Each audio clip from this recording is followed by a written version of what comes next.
Kontroversi pasokan ribuan senjata dari Cina untuk angkatan kelima. Ditulis oleh Patrick Matanas. Zhou Enlai menjanjikan 100.000 senapan Chung dari Cina untuk Indonesia. Apakah senjata Chung dipakai pada penculikan 1 Oktober 1965? Pada 1965, komunikasi poros Jakarta-Peking sangat intens. Dalam rangka hubungan itu, beberapa pejabat militer dan sipil Indonesia mengunjungi Cina. Wakil Perdana Menteri sekaligus Menteri Luar Negeri Subandrio sendiri yang berangkat ke negeri tirai bambu.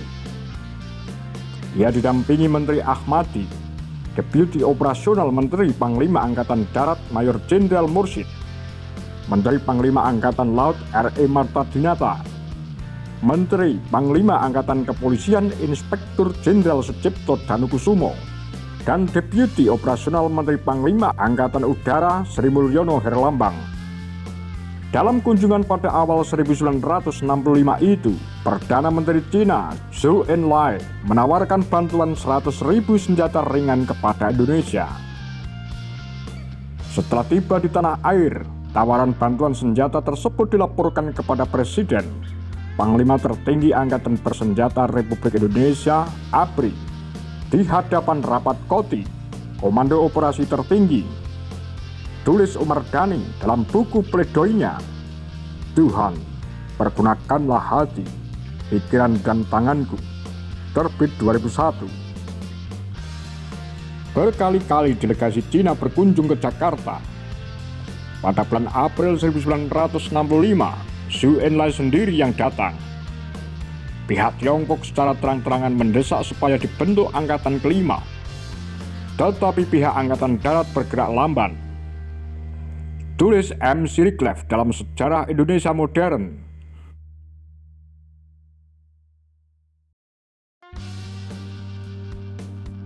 Angkatan kelima merujuk satu matra di luar angkatan darat, angkatan laut, angkatan udara, dan kepolisian.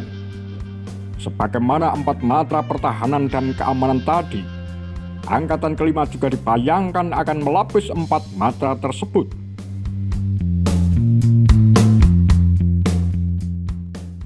Penyokong utama gagasan angkatan kelima terutama adalah Partai Komunis Indonesia (PKI). Angkatan kelima dibayangkan akan diisi oleh massa revolusioner, khususnya dari kalangan buruh dan petani. Menurut Victor M. Veith, dalam kudeta 1 Oktober 1965, sebuah studi tentang konspirasi terbit 2005, dalam kenyataannya, angkatan kelima itu adalah gagasan Ketua CCPKI Aidit yang telah mulai memikirkan masalah itu sejak bulan Januari 1965. Presiden Soekarno tak memerintahkan pembentukan angkatan yang dianggap akan memberi rasa aman bagi PKI dari angkatan darat. PKI memang selamanya berada dalam posisi rentan berhadapan dengan angkatan darat yang terang memiliki senjata. Angkatan kelima dianggap sebagai jalan keluar yang memungkinkan posisi PKI lebih kuat. Bung Karno tidak pernah secara terbuka dan terus terang mendukung atau menolak. Pihak Angkatan Darat yang dipimpin Ahmad Yani juga Abdul Haris Nasution tidak dalam posisi menyetujui gagasan tersebut. Mereka mencoba mengulur waktu. Sikap yang agak mirip dengan kampanye Ganyang Malaysia. Yani dan Nasution terus mengulur waktu dengan mengatakan bahwa seluruh rakyat sebaiknya dipersenjatai, bukan hanya kaum buruh dan kaum tani saja. Tulis Siriklev. Menurut Victor M. Veith, dalam pembicaraan antara Soekarno dengan Zhou Enlai di Shanghai pada Juli 1965, dibicarakan janji Zhou Enlai soal senjata ringan jenis Chung. Pada 14 September 1965, soal penyerahan senjata itu dibicarakan kembali. Setelahnya, Presiden mengutus Menteri Panglima Angkatan Udara Marskal Umar Dhani ke Cina untuk mengatur pengapalan senjata itu.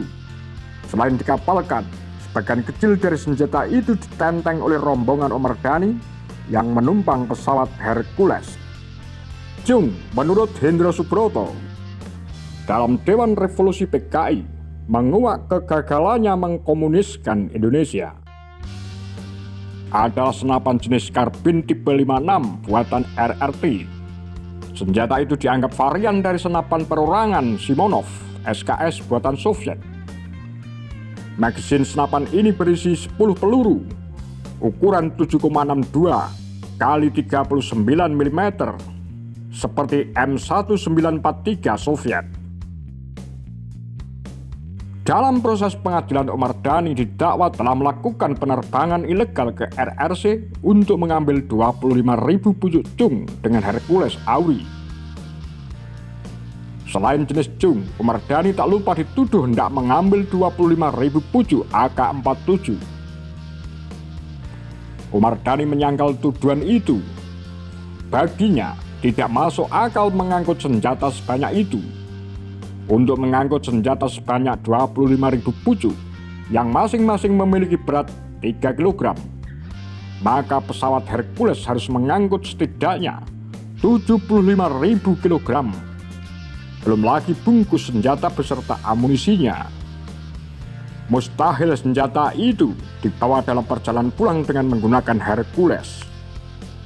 Soal senjata-senjata yang dikapalkan itu, seperti ditulis Marike Panjaitan Boru Tambunan dalam DI Panjaitan, gugur dalam seragam kebesaran, terbit 1997. Donald Ishak Panjaitan pernah mendapatkan laporan dari Kepala Angkutan Angkatan Darat dan Kepala Peralatan Angkatan Darat adanya kapal-kapal yang diduga mengangkut senjata yang disamarkan dengan barang-barang untuk konferensi New Emerging Forces (CONEVO). Namun ketika dicek, seluruh muatan kapal sudah dibongkar. Bukti masuknya senjata-senjata dari Cina pun tak didapatkan. Dalam tulisan Tao Mo Zhou, Tiongkok dan G30S, di buku G30S dan Asia dalam Bayang-Bayang Perang Dingin menyebutkan, pada tanggal 13 September 1965, Omar Dhani berjumpa atase militer Cina di Jakarta.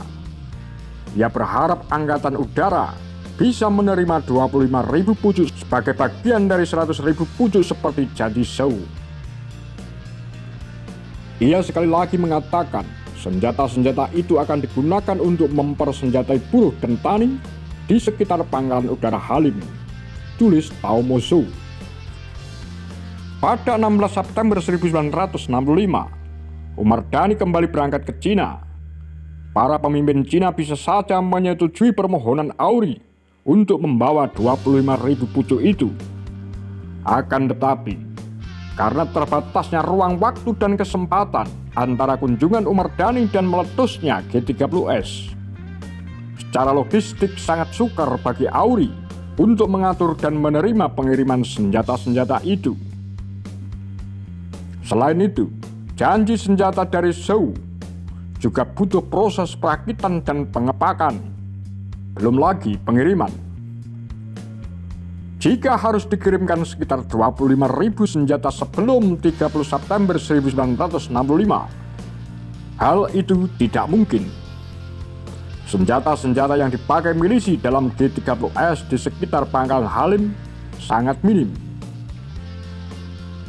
Jadi Tao Mo berpendapat, besar kemungkinan senjata-senjata itu belum sampai ke Indonesia ketika G30S meletus. Jadi tidaknya pengiriman puluhan ribu senjata cung, penemuan beberapa pucuk senjata buatan Cina berdampak buruk bagi Angkatan Udara Republik Indonesia (AURI) yang dipimpin Omar Dhani. Apalagi dalam peristiwa penculikan yang terjadi di subuh 1 Oktober 1965 itu, ada pasukan penculik bersenjata cung pula. Menurut Abdul Syukur dalam artikelnya CIA dan G30S 1965 di buku Malam Bencana 1965 dalam Belitan Krisis Nasional, bagian 1, Rekonstruksi dalam Perdebatan, terbit 2012. Auri dituduh ikut serta dalam pembunuhan Yani dan kawan-kawan. Sudah tentu, Cina juga kena tuduh terlibat dalam G30S. Tak heran jika sempat terjadi pemutusan hubungan diplomatik dengan Cina di awal pemerintahan Orde Baru. Apa pendapat Anda? Demikian Kura-Kura, Tagar Lambe Sundel.